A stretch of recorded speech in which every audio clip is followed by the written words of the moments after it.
I don't believe in a subscription-based service. I don't believe you should pay for it.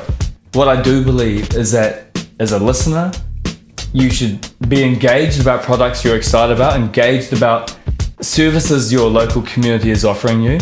So when I'm walking from home to work, if there's a coffee house that maybe I should actually pay attention to, I want to know about it. I don't believe advertising needs to be abrasive. If advertising is relevant to you, it's not abrasive. It becomes informative. It becomes something that is not offensive, not arbitrary, but something that you actually appreciate, something you almost enjoy. Something I observed via student radio was the fact that the advertising, I actually enjoyed the advertising sometimes more than the actual tracks themselves. And it's because they catered it in such a way, I could relate to it. And this is it. The reason that this service is able to do advertising as part of the model is that I understand it. And that's very important. So what we're suggesting is we don't believe in having people of different class levels, people who pay over people who don't. We believe the model will be accepted for what it is as a whole. The main aspect of this for advertisers, the benefit advertisers get out of this is really the transparency. We deliver pure transparency. We're able to say this many users listened to your advert at this many times over this period of time. You had a threshold of 92.5%. You had a dump rate of this much.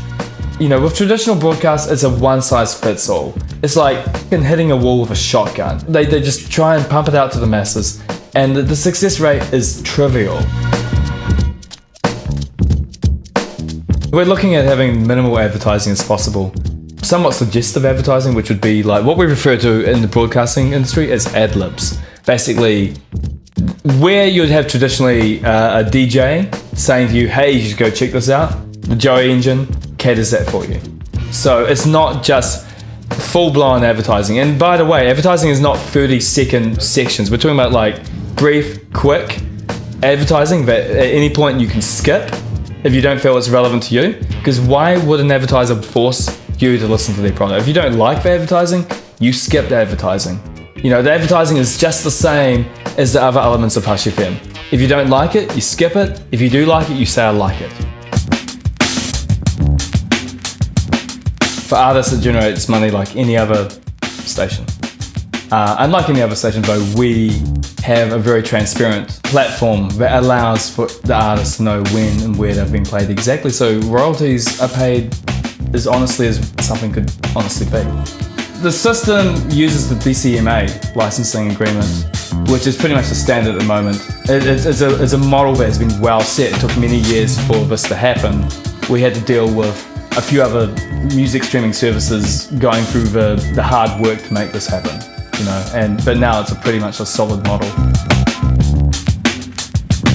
We have an interesting team of backers. I've been discussing this idea as I've been developing my thesis over the last 3 years.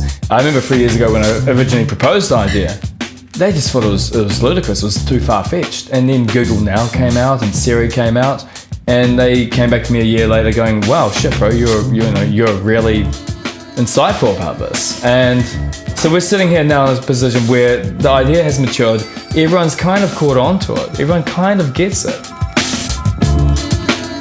Because of the open nature of the project, because of the modular design of the project, the project will be able to easily adapt to other languages. Initially, obviously, we're going to be developing in a small community where there's good Wi-Fi adoption and good smartphone adoption. Something like Wellington or Auckland where you have free Wi-Fi wherever you go. We're going to start small as a beta community because you have to.